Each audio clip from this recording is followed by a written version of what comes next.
Aktivitas kuliner malam di Pasar Cidu, Jalan Tinumbu, Kelurahan Tabaringan, Kecamatan Ujung Tanah, terus menuai keluhan dari masyarakat.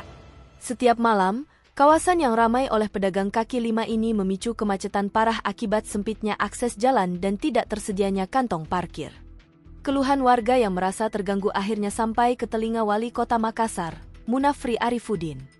Ia pun langsung memerintahkan Perumda Pasar Makassar Raya dan pemerintah kecamatan setempat untuk turun tangan menata ulang kawasan tersebut.